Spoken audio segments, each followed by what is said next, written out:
All right. Uh, we're going to kick this thing off here.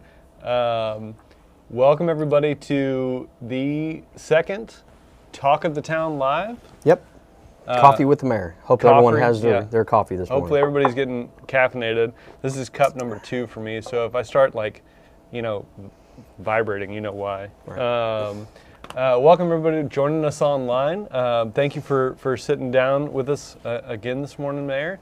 Everybody, as you're getting online, if you have questions for the mayor or for the city or anything in between, we're here to answer anything and everything that you could possibly want to know. Right. We're just going to kick it off. Absolutely. See where it goes. We got a couple questions leading up to this as we were promoting this event. So I think 2 are somewhat related, so I'll just ask them both and see if we can get context around them. First one was, when are they going to fix veterans between Magnolia and Bailey? You can only patch it so many times. Right. And then the second question, I think related to that, fixing veterans between Magnolia and Bailey. Oh, same one. Yeah.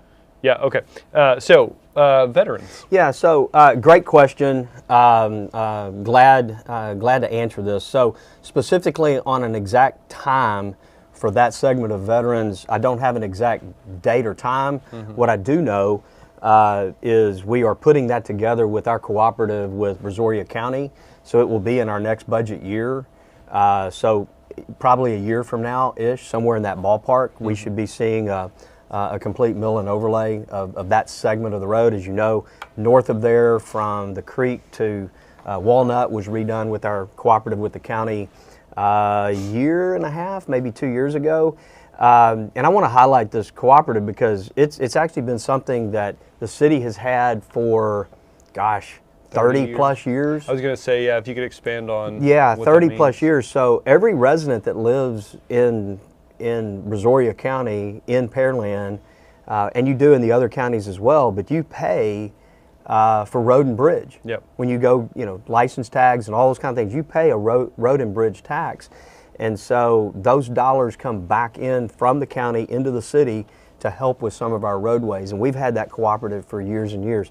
It was going to be scheduled for this year, Bailey was, but as we know, the drought conditions over the last 2 years has really exacerbated deterioration of our roadways, specifically the asphalt roads. So you can imagine, as big as Brazoria County is, all of their roadways are asphalt.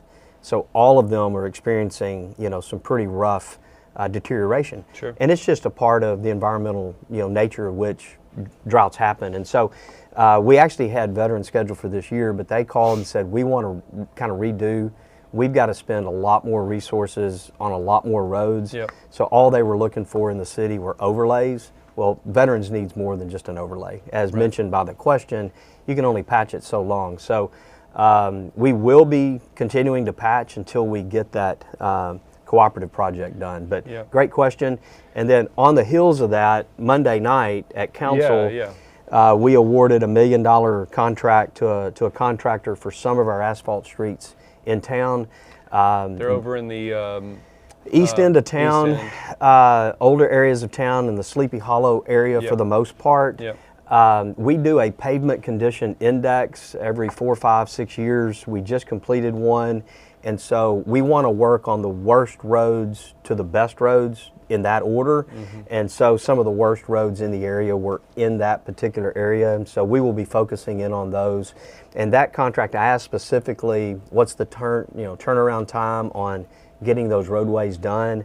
And assuming we have mobilization in the next month, it should take 6 or 8 weeks to get those roads redone. Yeah, pretty quick. So I'm hoping before real summer season, we have those roadways redone, which will be a great improvement for that area. For sure. And not to get into too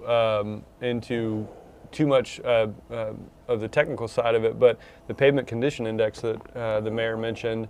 So every few years we contract a company that has a special van that shoots lasers into the ground. and they drive all 1,000 miles of lane miles of road in the city, both concrete and asphalt, and they provide a report that allows us to see everything across the city. Right. And then that information is used to prioritize those projects, including the lane mile contracts that we have with Brazoria County. Right. So figuring out where best to utilize those resources so that we can stretch our street reconstruction and repair budgets as far as possible. Well, and I mean, I think they're working on Fight Road as we speak. That's out there going on. We've just done that real small segment of Walnut, which was really bad. We've had some stuff on the west end of town over by Dawson High School recently done. So we are getting to it. We are behind in street repair.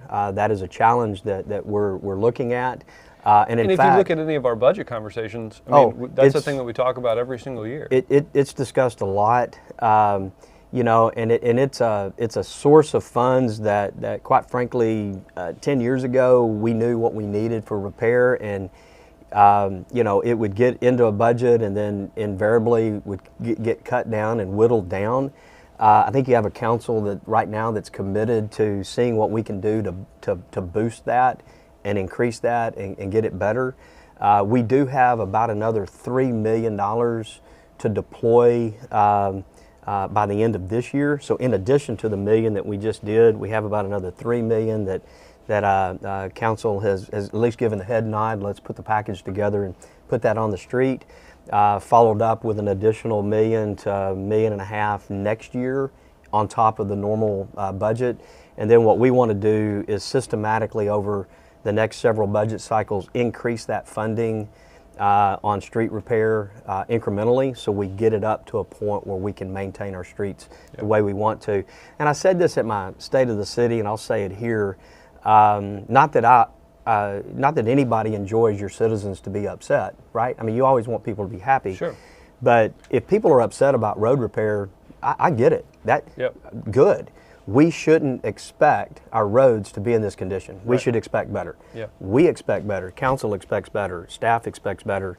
What we can't predict and what we don't know are environmental issues that happen, droughts and those types of things, which do erode the subbase. Sure. And so, and I hate to say it, but this summer, you know, according to all indication, we may be back into some drought conditions. Yeah.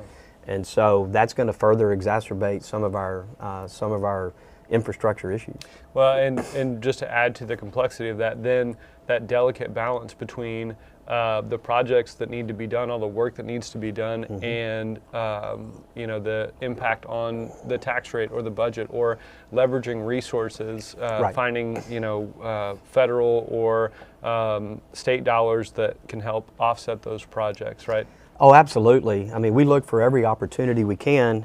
Case in point, last May, the voters approved some street and sidewalk bonds. The street specifically was Hughes Road. Needs to be expanded. Yeah, if you're not familiar with it, it's off of Pearland Parkway and Berry Rose on the south, and it turns into Hughes Road as it moves north into Houston, into Harris County. And so that roadway needs to be expanded to full 4-lane. It's got some schools on it and some other stuff, and so it's due to be expanded. In fact, it's probably several years, you know, behind. In getting it done. And so we were able to work and leverage our relationship with Harris County. So we had a voter-approved bond package to pay for that project, but then found... Yeah, I think in the bond program, somewhere around $10.5 million for that particular road project and bridge. And we were able to leverage some economic development dollars along with Harris County. We got a grant Precinct from 2. Harris County Precinct 2. Commissioner Garcia, and we were able to leverage some $4.8 to $4.9 million from Harris County, which frees that up from the bond program to do additional capital repairs, capital maintenance, and those types of things that we can use throughout the city. And so now we got to be wise with how we do that, and go do it the right way. Right. Okay, so the other question, it says, why did y'all approve the 4-story, 400 family apartment complex right behind the town center Our subdivision Southgate did not want it built behind us. Now my backyard view will be the town center and apartments, and who knows what else. Why do you not respect the people who live here? Well, that's a loaded question. I think we respect everyone that lives here. Yeah. I disagree with the premise. We also talked about it at the last podcast, that that particular pad site within the town center has been vacant for, 17 years when they built it. It was originally slated for some type of an entertainment venue. It's funny because the rhetoric out there was, we thought the city was going to build some community center or some community type thing. Well, the city doesn't own the land. Right. Private entity owns that land. It's private property rights at work. And so they have tried to make some entertainment venues work, and it just doesn't work financially. And it certainly doesn't work financially unless the city steps in and wants to back that up. Council really doesn't have an appetite to be the partner, on an entertainment venue. Sure. Because then it becomes the taxpayer's responsibility. Oh, it becomes the taxpayer's responsibility, Right. and there is no telling what that drag on the taxpayer could potentially be. Sure. And in fact, when the town center was negotiated, they wanted to bring in this big arena.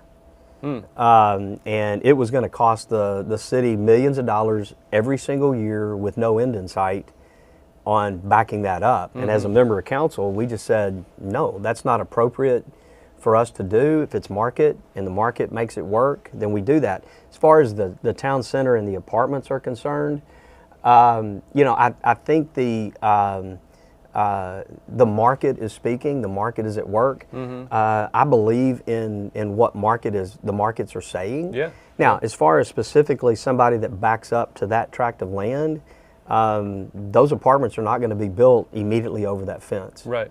It's going to be on the other side of the detention pond. Yep. We've also required them to have additional screening and landscaping and trees behind those fences, which will give a sight break. And quite frankly, if you're in those backyards now, what you see is the town center are the apartments that are there now. Right. So they're going to be very similar to what you see. Yeah, they're going to be somewhat closer, but not right over the fence. Yep. And so those are tough decisions that the council has to go through sometimes.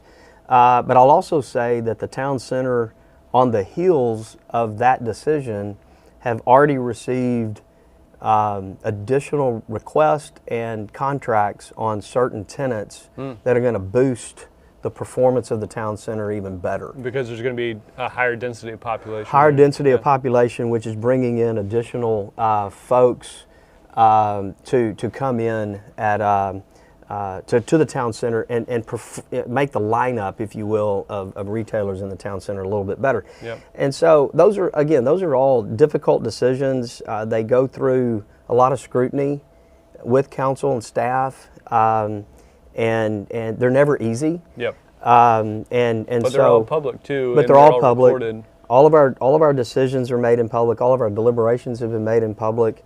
And I think at the end of the day, I understand the emotion behind it, but I think at the end of the day, when we see it built, when we see it enacted, and just proof is in the pudding, if you will. We've had apartments built throughout the community over the years, and people always say this is going to kill my property values.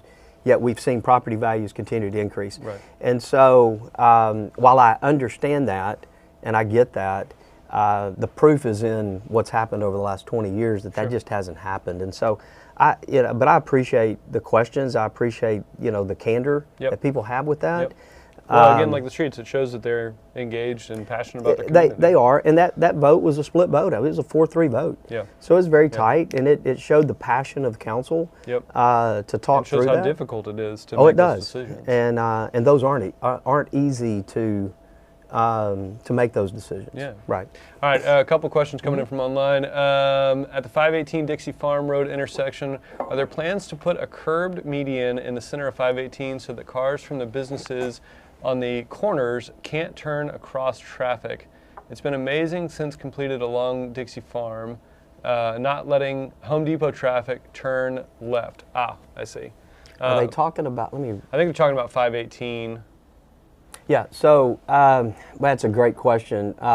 So first off, the 518 Dixie Farm road intersection The 518 portion, anything we do there requires TxDOT approval and TxDOT input, which is why the intersection improvement that's going on right now is increasing some stacking and turning lanes from Dixie Farm onto 518. So that is very near completion. I will just say this: we have not been happy with that contractor and his performance, but we're there. We're real close. We wanted to do additional stacking lanes from 518 to Dixie Farm Road, but TxDOT wasn't willing to work with the intersection. So again, we have to go through that process, and it was TxDOT that kind of did that. As far as I think there, because we have a complete open cut, if you will, on Broadway east and west there in front of Home Depot. So I think the question is asking, would we be able to put in medians? And I'm not sure it would be warranted to do that. Again, that would require interfacing with TxDOT to make that happen. Okay. So the next question, it was what's being built on the corner of McCard and Old Alvin? Not the dance studio that's built, but there is a large trailer. Yep. That was. It's a great question. Actually, one of our businesses right here in town is relocating their offices, and they're going to build an office for their headquarters, not on the corner, but just off the corner on Old Alvin Road. So that should be happening. As mentioned, I drove by and saw the construction trailer already delivered. So. Cool. That should be happening. And so the artist renderings and everything else are pretty cool, and I think you'll like it once it's there. Got it. Rick says, just answer the questions with brief explanations, not long-winded answers. We'll try to be as succinct as possible. Next one, did they answer these questions? Why are we using certificates of obligation? The city went from 14 million to 233 million. Where can we find the information for 2023? It takes forever to go through the website to find any information. Yeah, it's actually a good question, and actually one that I was prepared to kind of bring some information if we didn't have questions to actually talk about. So the information that the person is talking about, it's a little confusing as to, and I agree, this is a very complicated issue, and I apologize, Rick, this is going to be a long-winded answer. I'm just going to tell you right now, because it's very complex, and where we do COs is certificates of obligation are throughout our budget, and I'm going to go through and just talk a little bit about that. Sure. But we have property. I do have some notes on this, just so I have them. Our property tax backed debt. So we have property tax. So, and when we talk about COs, we're talking about debt that isn't approved by voters. Correct. So just for clarification, we have two instruments. Audience. One is a GO, general obligations. Those are voter approved. It's like the bond program that we had last year. That's voter approved debt. And then we have COs, which are certificates of obligation, which is non-voter approved debt. Okay, and we have a very I think a strong policy on how we use COs and how we issue those and under what circumstances, okay? But we have two different types of, or actually three different types of revenue streams that COs are attached to. One, property tax backed, so your home property tax, it's backed by certain COs. We have TERS, so the tax increment reinvestment zone, again, alphabet soup, that's where Shadow Creek is, that TERS, and it's a reimbursement mechanism. So we may issue to help COs build infrastructure by developing in that area. Yep. In that area. And so the city may front it through COs, but we get that reimbursed back to the city. Yep. So at the end of the day, a lot of times out there. So we issue debt for it, but then it's reimbursed and paid off. For example, $11 million was paid off Monday. Yep. through the TERS, Yep. as an example. And then you have revenue-backed, like water and sewer fund. That's a revenue source, right? Well, and just for clarification, so two main lines of business or revenue for the city: the general fund, which is operations and maintenance of essential city services, and then Pearland Water, which is an enterprise fund. Right. The general fund, all of that, mainly funded by sales tax, property tax, things like that. The enterprise fund is completely funded by water bills. Water billing. Right. Right. Yep. Water and garbage billing. Yep. And so to answer the question, 233 million is grouping a lot of these different enterprises into one. So property tax backed alone in the 22-23 funding source right here, 68% of our debt was GO, voter approved. Right. Okay, General obligations. 16% was non-voter approved. Of that certificates of obligation, and so of that 16%, the vast majority of that is public safety. We still had some debt on the police station. We have built an entire fire department in the last 10 years. So I think there's 4 fire stations included in that. In the COs. And then in addition to that, we do have projects that we have funding sources like TxDOT and others for roadways, and we have a match. And from time to time, we do have to issue some COs because of the time drag in getting those through TxDOT. We might have $1 million or $2 million increase in price of the roadway, and so we issue COs to make sure that those happen. So we leverage those with others. But it's still cheaper than if we went out and did it all on our own because because we're getting 80% of that project funded by TxDOT. Right. And so we want to be able to leverage that. And then another 14% was in the TERS, and at that time was about 54 million. That is now less than 45 million. Like I said, we had $11 million paid off just Monday in that. So you have the property tax backed side of things. Then you have the TERS. Let's talk about the TERS. So in the TERS, in Shadow Creek, COs paid for phase 2 of the sports complex out there. It paid for Fire Station 8. It paid for the library. And it paid for some trails. Now here's what's important about that is by 29 or 30, that TERS is completely paid off, and every bit of that is paid off. Right. So in the grand scheme of things, it's short term, and so they will be paid off. So our policy on COs is they can only be used for public safety. They can be used to leverage with TxDOT or the federal government, or they're reimbursed back to the city like through a TERS. We don't just willy-nilly just go and use COs to do that. There is a payment stream back to do that. In addition to that, let's talk about the revenue back, water and sewer. Right. We do use COs in the water and sewer. So I think the $233 million number that has been mentioned around out there is grouping in and including some of the water and sewer side of things.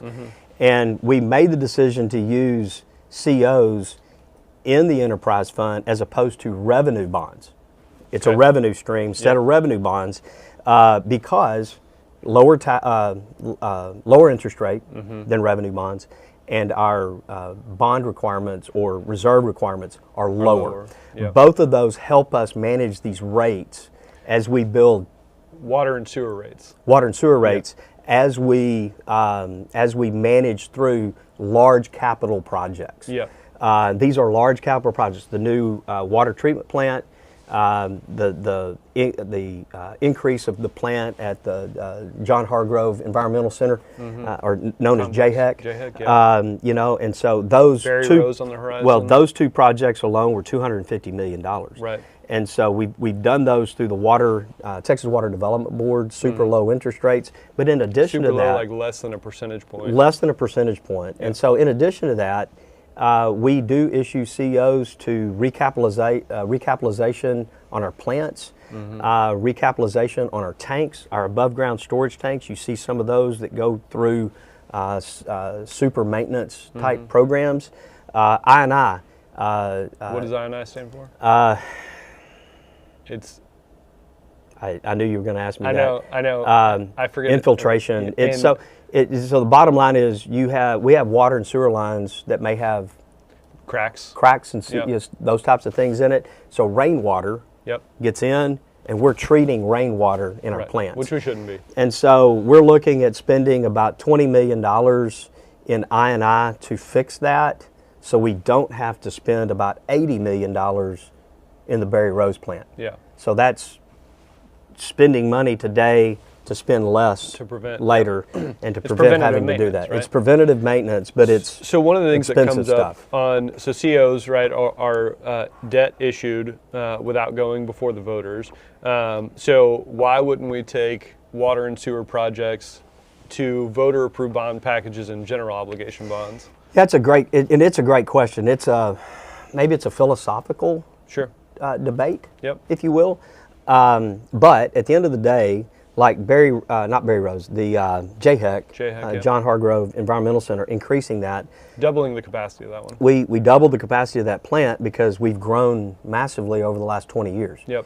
And so, number one, we needed to increase the capacity. Right. It was at capacity, and there are real. Yeah, if you ramifications. flush your toilet, you want it to leave. Sure. And so we had to have the capacity in order to do that. That's been a project that's been in the making for many, many years, and it is basically at substantial completion today and almost complete. In addition to that, we had the water and sewer, the water plant, our surface water treatment plant on the west end of town. We're taking in 10 million gallons of water. So people ask, why is it important? Why didn't we vote on that? At the end of the day, if the voters said no to it, To either of those projects. to either of those projects, Yep. we can't touch those projects for 3 years With debt funding. with debt funding. If we could pay cash for them, we could. Right. But do we have $175 million The answer is no. to go out And the answer is no. And so then you're talking about having a sewage treatment plant that is at capacity or over for 3 years? for 3 years, Yep. getting notices from the EPA, Right. getting notices from TCEQ. Because we're regulated by TCEQ and the EPA. Correct. Because we have a responsibility to put clean correct. water back into the system. That's correct. And so, and same thing on the water side. Let's talk about water. I've mentioned the drought conditions this last year. Yeah. And not to worry anyone, but this last summer we were at 95% capacity of our plants, which means we were 95% water total capacity. total capacity Yeah. throughout the city. Yeah. Because once that drought got really, really bad and everybody's wanting to water and use and those types of things, we were at 95% capacity. We were dangerous. This is when we went into drought condition number 2, Yep. the mandatory restrictions, because we have an obligation to deliver clean water, Yep. healthy water. Yep. And so at the end of the day, if we don't have enough capacity in our tanks to keep those tanks full and water pressure, and our water pressure drops too low, you have to have boil water notices. Right.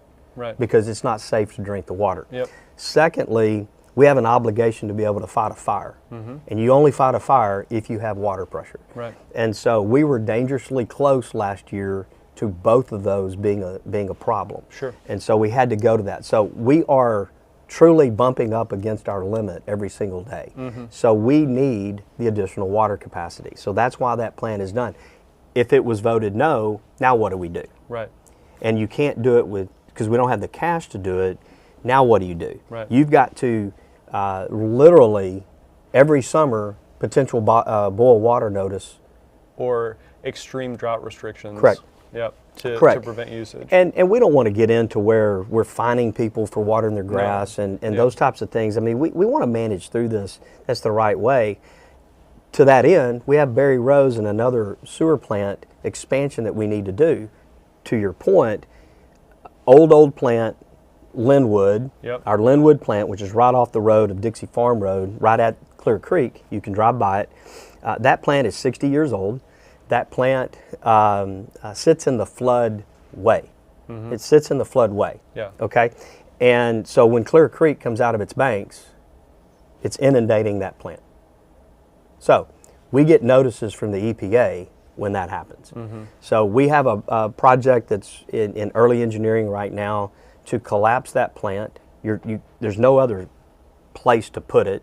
It's way too cost prohibitive to raise Raise it up, yeah. Okay, so it's best to collapse it, put in a lift station, Move the go flows back to Berry Rose. that Yep. plant that's off of Pearland Parkway and Berry Rose, and expand that plant because we have the capacity and the land to do that. Yep. It's just a very expensive process. Right. Not doing it, and the Linwood plant is at 90% capacity.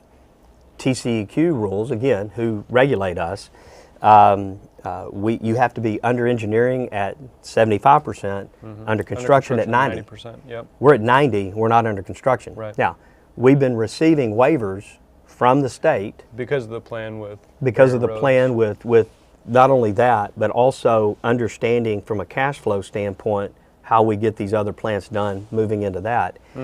If we received a negative voter approval on that, now what? Still The gotta city pay of the Houston, fines. well, the city of Houston right now put off a lot of their infrastructure needs.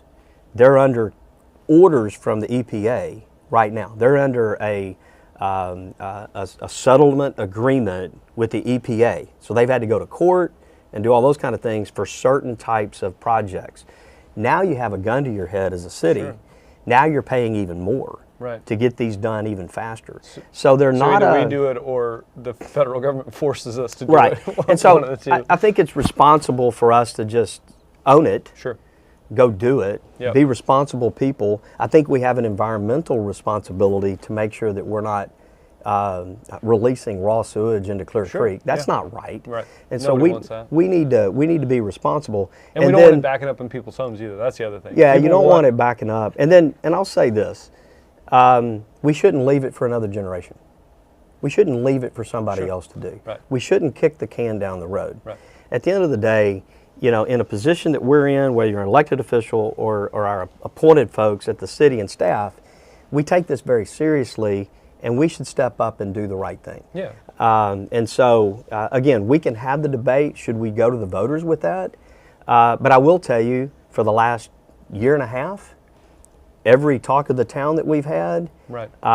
state of the city that we've had, every opportunity I've had to speak in the public, we've talked about water and sewer rates, and our pressure within the water and sewer system, and what's Not driving water it, pressure. and what's driving it. Yep. And so we've been open about this. We have capital improvement plan updates where we talk about it, and so it's very important that we have those conversations openly Yeah. with the public. At the end of the day, these are must-have projects. We Sure. have to do these, Yep.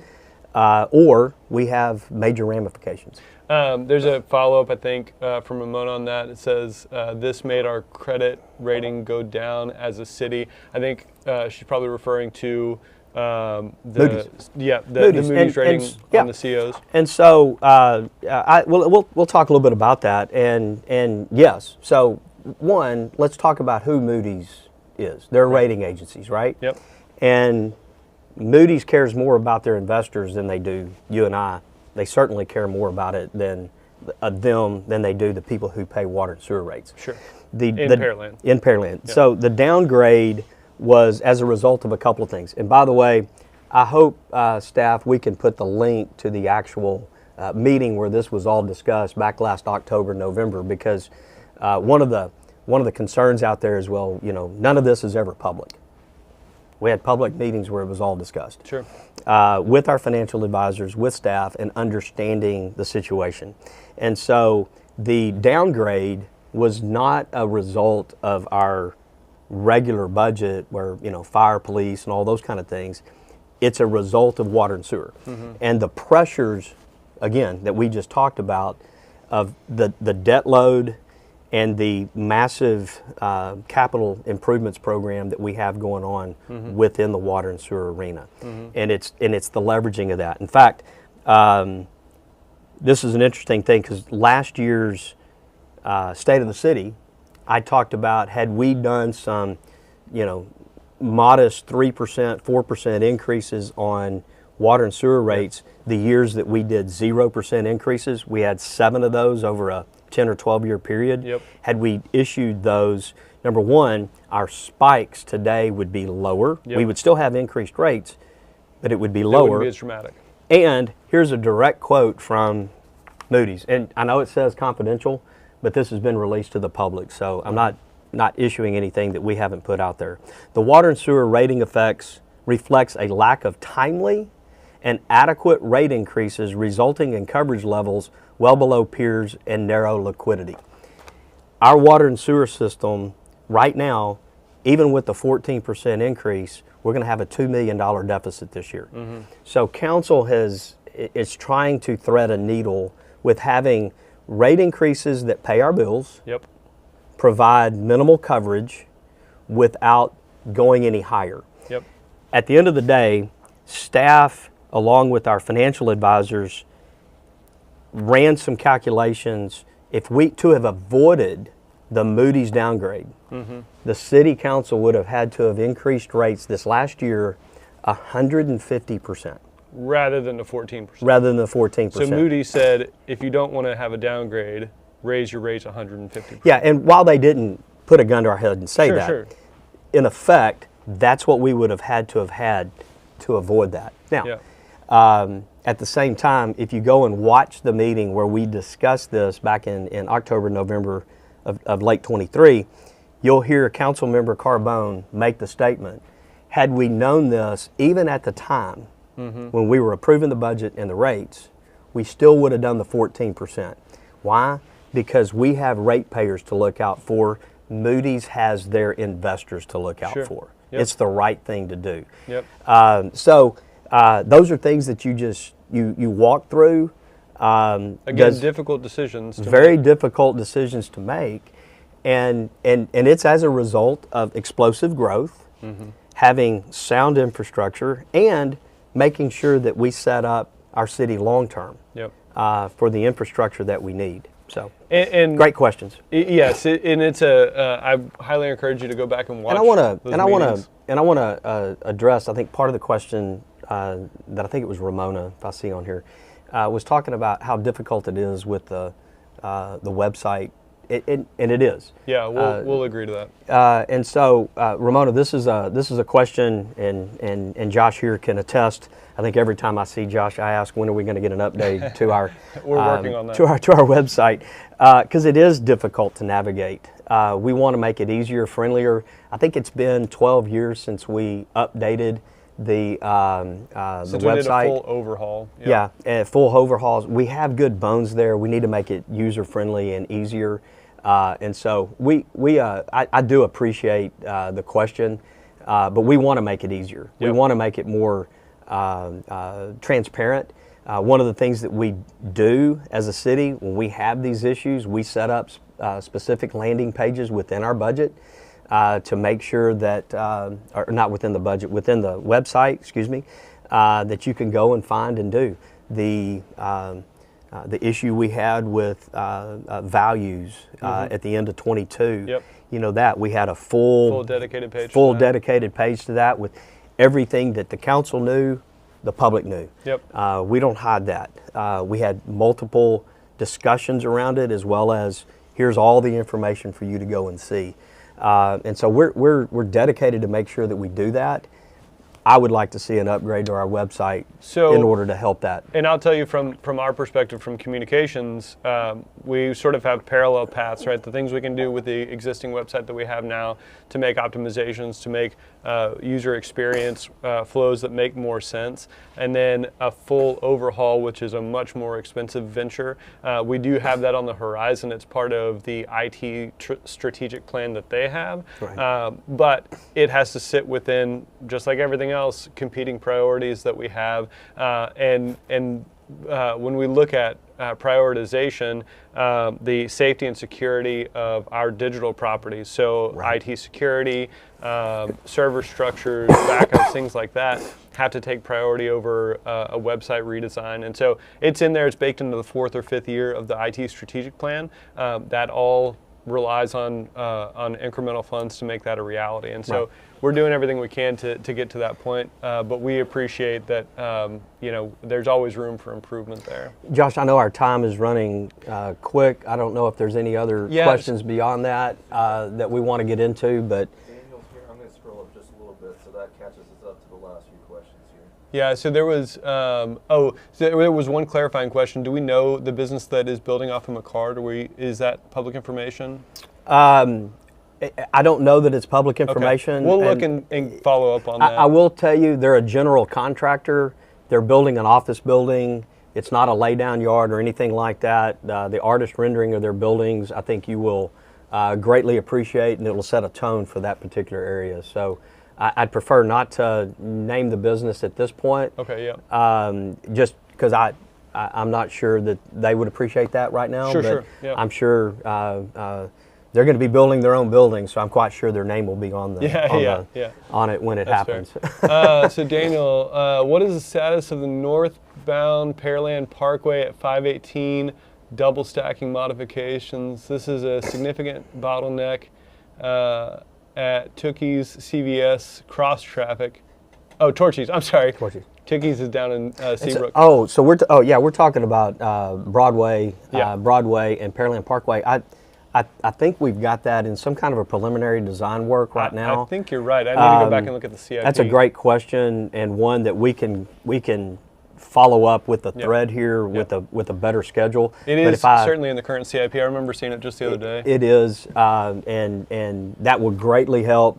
We've done it southbound, and it's greatly helped traffic moving south. Yeah. We need to do that northbound, and so I believe it's in preliminary design. So, yeah.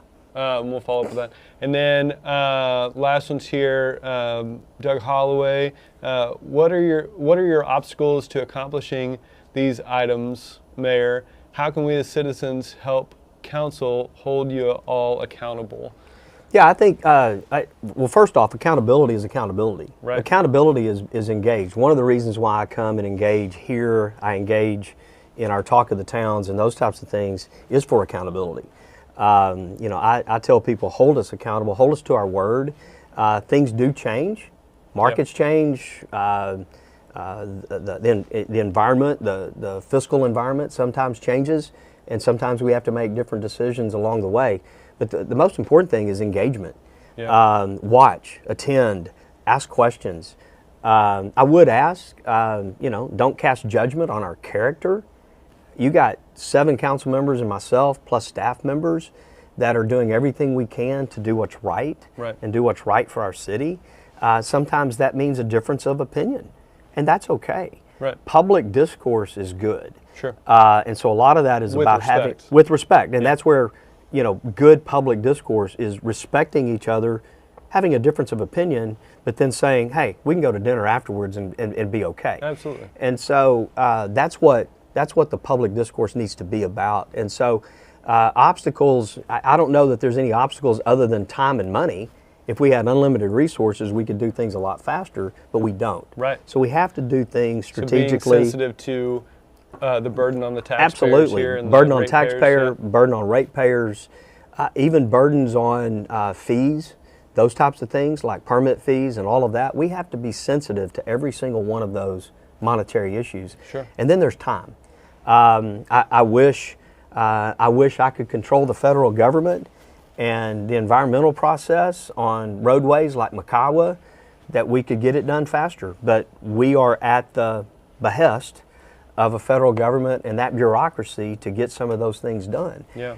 I can't overcome that. So we have to go through those processes. Those are just things that we can't do any faster than that process allows us to do. Sure. If it was up to us, we would have redone Makawa years ago. 6-8 years ago. Yeah. Right, as an example. Okay, let's answer a couple more and then we'll wrap it up. Mm-hmm. Doug said, fantastic answers. Keep up the hard work. Thanks, Doug. Appreciate that. Appreciate you. Dave Itzelsky, I read about the pedestrian bridge that will go over Shadow Creek Parkway to make the Clear Creek trails more accessible. This is exciting. What is the timeline? Great question, David, and I want to correct one little thing. It's not a bridge going over. It's under. it's actually going under. It's a lot less expensive, and I believe we issued engineering on that about a month ago. Yeah. So engineering would be the initial stage of Correct. it. Initial stage. So I would anticipate 18 months. And all of those projects have estimated start and end timelines. So Right. design start, design end, and just like everything, there's only so much that can be accomplished, and so they'll adjust over time. But we'll have the original and then the modified. And then when we go into construction, I'll have the same thing. And to kind of close the loop, David, that's being done with COs Yep. in the TERS. That will be refunded. That will be refunded back to the city and paid off. So one more on that. By so 29 or 30. Lena, I think that she meant COs. Are COs supposed to be used for emergencies only? Our policy doesn't state that, Right. never has stated that. Yeah. They can be used for emergencies. Sure. They can be used, so our policy currently is they can be used for emergency measures.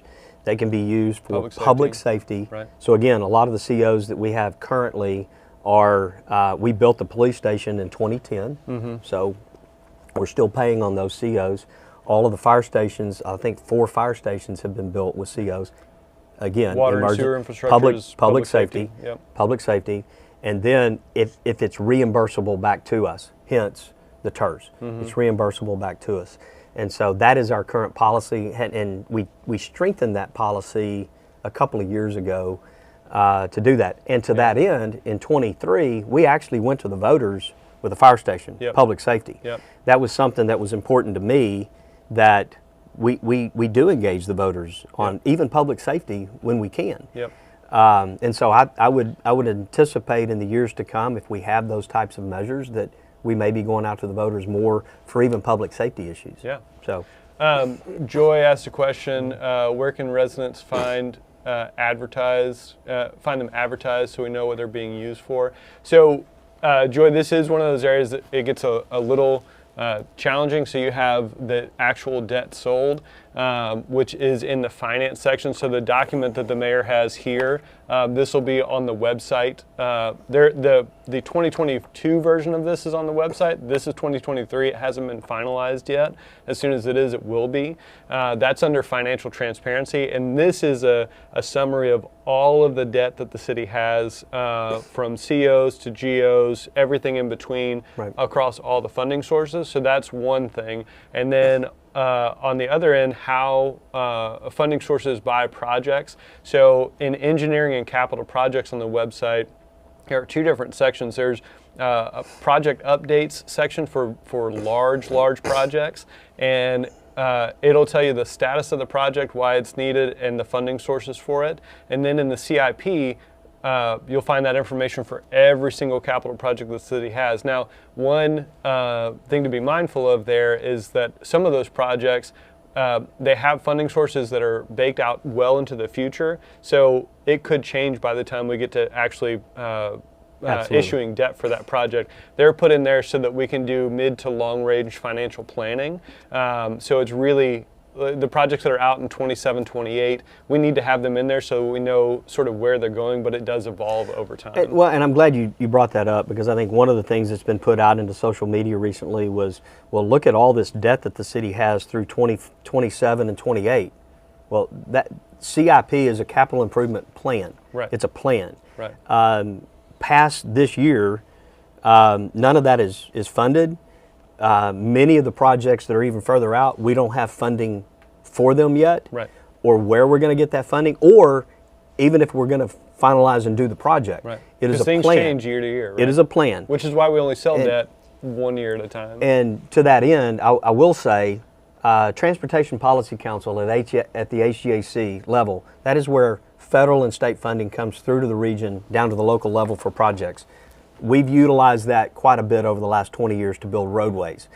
For example, you have to have it in your CIP in order to go and get those grants. Yep. So, for example, we just did an issue and call for projects at TPC, Transportation and Policy Council.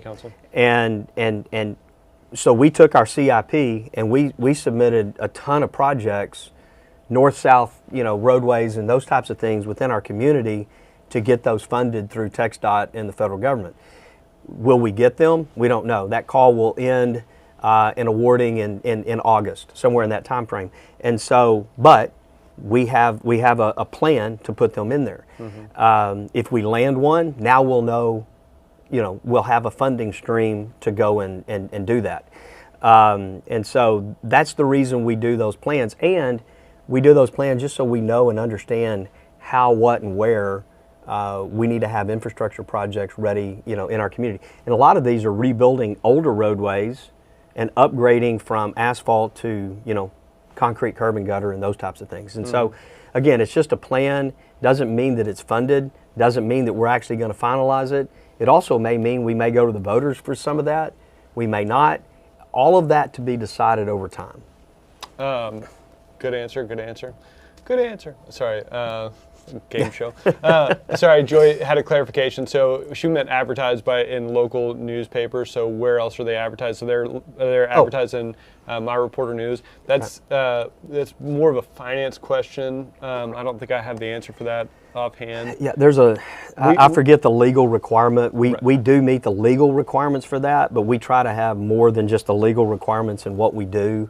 All of that's put into the local newspapers. Yep. All of that is done. We'll get more detail from finance on that and follow up with you, Joy, on that one. Yeah, it's a good question. And then let's do one more. So Lena has one more follow-up. The funding paying back the COs, the TERS, when is it going away? How will the COs then be paid for?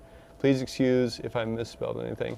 No problem, I can't spell either. Good question. So, as it stands right now, the TERS is set to collapse, pay off, and be done in 2029 or 2030, somewhere right in that ballpark. Which means those COs that are in there now will be paid off. Yep. We're paying off COs in the TERS annually right now. Right. But all of it should be paid off by 29 or 30. Yep. And so, and those are only specific projects in the TERS. So anything within the boundaries of the TERS are those projects. Right. So like the library, the fire station, the park, the trail system, and those types of things that are in that particular area, all that will be paid off by that time. Yep. Now, COs that fall outside of that are paid back by different funding sources. So, and so again, funds. to follow up on that, if it's outside the TERS, there's only two spots. Yep. One, property tax backed. Yep. That's in our debt service. Right. And of that, only 16% of our debt Total debt is COs Yep. in that fund. And then secondly, water and sewer. Yep. And those are paid back by a dedicated revenue bills. stream Yep. through water and sewer. And again, I mentioned we use some COs in the water and sewer arena because it's a lower tax rate, lower interest rate, Yep. and it's a lower reserve fund requirement. Meaning we have to keep less cash in the Correct. bank to cover those. Yep. So as we go through the higher rates and the higher pressure for those rates, we're trying to thread that needle to keep only the rates that we need to pay the bills Yep. without going any more, as well as making sure that we have enough reserve to cover that. Yep. So we're trying to thread a needle as we go through that. And But watch it's a great question. Watch our budget meetings and conversations, and you'll see that in action. It's a fascinating conversation. This gets discussed a lot. A lot. So in our- the budget our doesn't get discussions. approved until October. That's when our new September. budget. Well, September. yeah, September. The new budget goes into effect into October. We're already talking about it now. Right. So we're always in budget season. Right. That's all the time we have. Thank you all for joining us today. We appreciate it. Yeah. We're going to keep doing these every month. I wanted to state great engagement, great questions. Yeah, thank you all. These are great concerns to everyone in our city. Yep. Property owners, business owners, homeowners, everyone that has a vested interest in our community. As the mayor of this city, it is our responsibility to make sure that we're serious about the issues facing our city, that we're looking out into the future. It is important to me that we don't kick the can down the road and leave a problem for someone else, another council, or our children. Yep. I want to pave the way for the next generation so they have other things to do. Sure. And so I think it's real important that we do that. I appreciate every question and the engagement today. Know that your council is serious about the issues at hand. And the staff too. And our staff is serious about the jobs that they take. Yep. Like anything else, we're human, just like everyone in this world is human, and we're not perfect. But I think you'll see that we work hard to deliver services and a financial package to our city that makes sense. It doesn't always mean that it's easy. Yeah. It doesn't always mean that it's going to be, easy to deliver.